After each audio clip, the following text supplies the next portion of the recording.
Welcome back to IGN Live at E3 2019. In 2015, Dying Light's first-person zombie apocalypse parkour took the video game world by storm, and the upcoming sequel, Dying Light 2, looks like it's getting even crazier. With me to help navigate the deadly, nasty hordes of the undead are Adrian and Chris Avalone, along with IGN's Lucy O'Brien. Welcome to the IGN stage. Hey, everyone.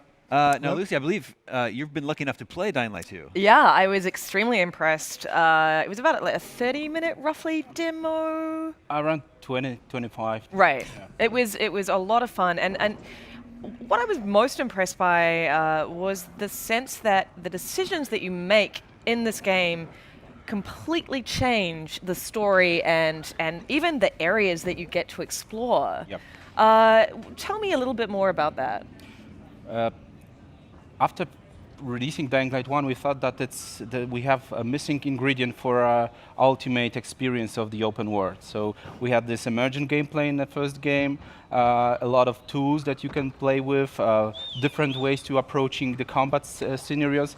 But in terms of the story side, you were on rails, you were Calcrain, you were not you. So we thought that to create this ultimate experience of the open world, we just need to change something on the storytelling to make sure that it also will feel like the gameplay with the same amount of the emergent situations that you can play with. And we call it narrative sandbox. So the choices and consequences, in our opinion, was something really, really important for the formula.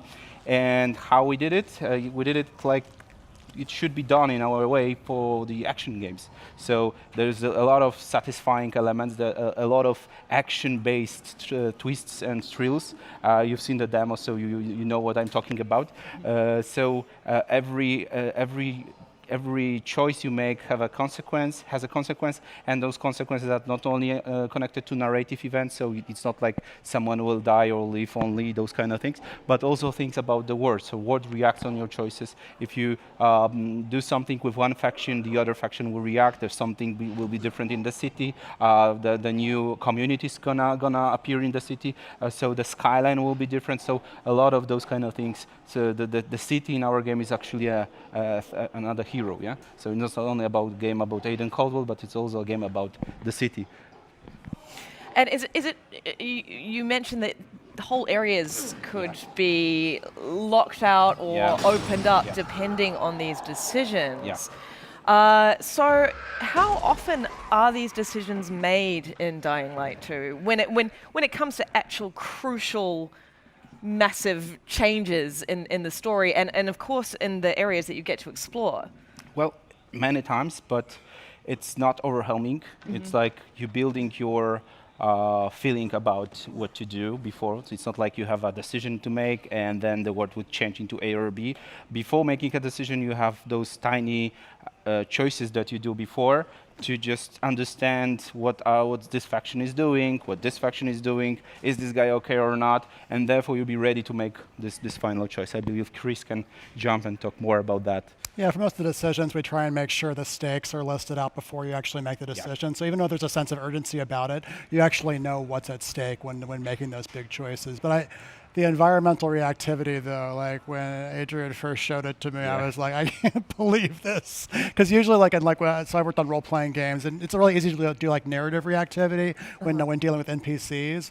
But then to see an entire district change is something else, then get a whole new area to explore just from that one choice. That feels like real reactivity to me. Seems like it'd be an interesting challenge for a storyteller.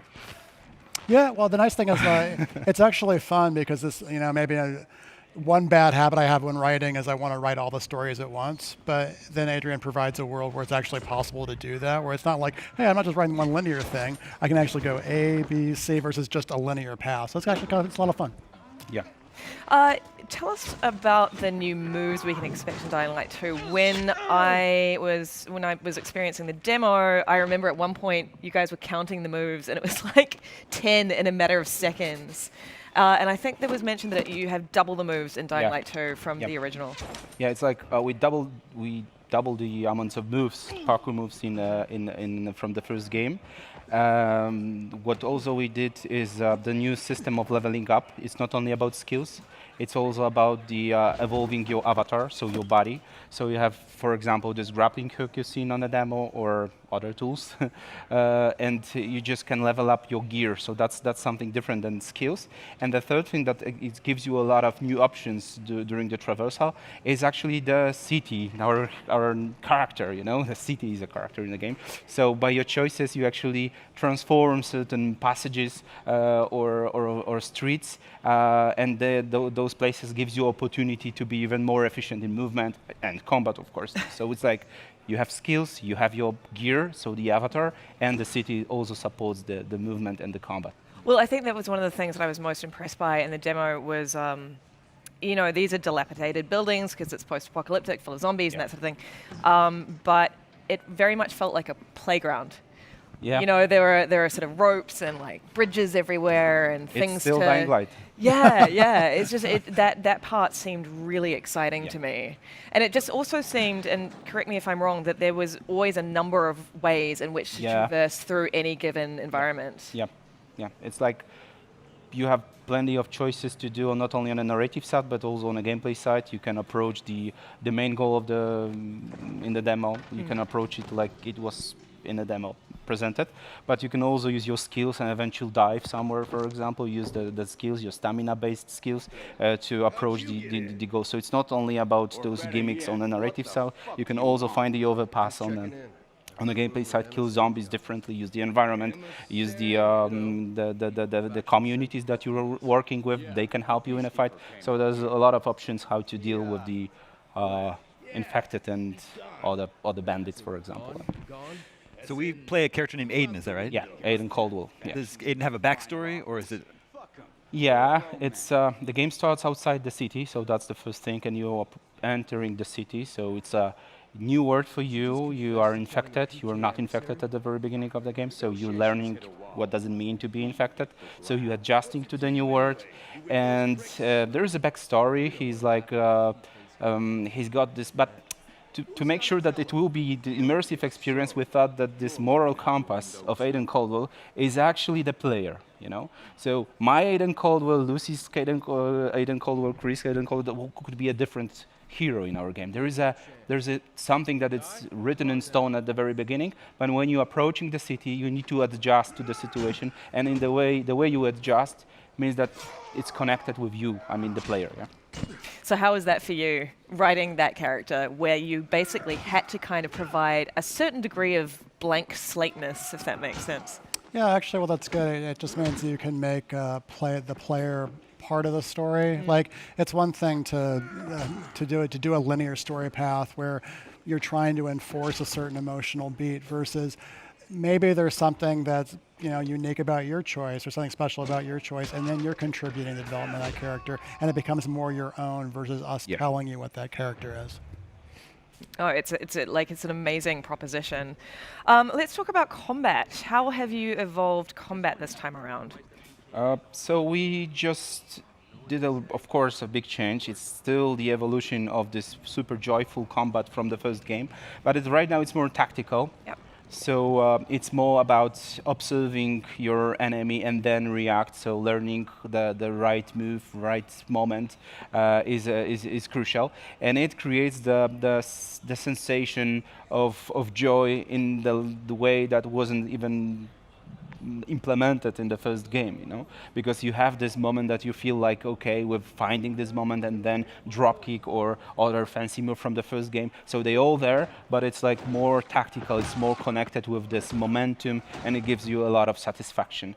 We also did some changes in crafting, so crafting is also supporting this way of playing this combat more tactical, so those effects are very much connected with certain abilities of the enemies, so you can interact with, so you can debuff something, for example, to make you sure that you will find the right way to finish the guy. So it's more tactical, but the level of joy, the excitement connected to combat is a king in our game. So it's all there, and it's even higher level than in the first game. Do your sort of, how do I put this? If you're really brutal and just decide to kill everyone, or if you decide to spare certain people, especially human beings, I presume zombies are fair game, Does that affect the story in any way? I can't tell you too much about that, but as we mentioned even a year ago, this narrative sandbox we're creating is like the choices you make on a gameplay side affect the narrative, and the choices you make on the narrative side affect gameplay. So I don't know if it's the right answer. I cannot be so precise on that, unfortunately, but more to come.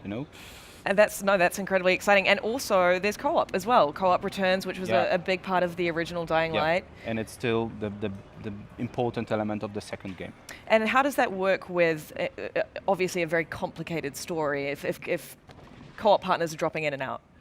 Well, like in the first game, when you're joining someone's session, you're joining his world. Yep. So you're entering my world, for example, and then you're going to see the consequences of my choices. So that's the thing. We thought that would be really nice experience to play the game of someone's world, to see how this world could look differently because of series of choices you made before. So if you join my session, you'll be just my mate in my game, in my world. Of course, the gear you find, everything that it's really not connected to choices will be with you in your game while you disconnect. It's fully drop in, drop out. We're still working on something that will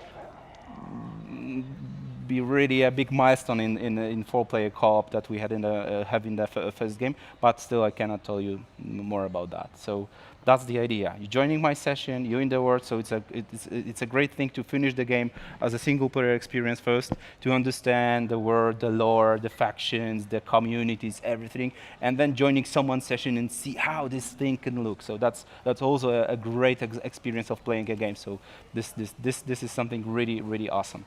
And eventually, if you play the game again from the very beginning, as a game plus, you can make a different choices, so therefore it will be a different game. That's a cool thing, because we have fans that are still playing Dying Light 1. It's still 500,000 people are playing Dying Light every week.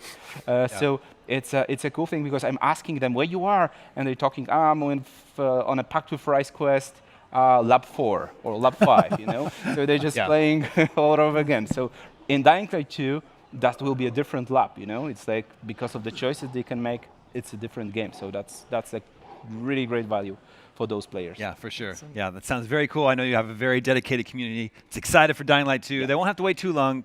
Second quarter of 2020 is what you're saying right now? Cool. Yep. Thank you so much for coming by the show.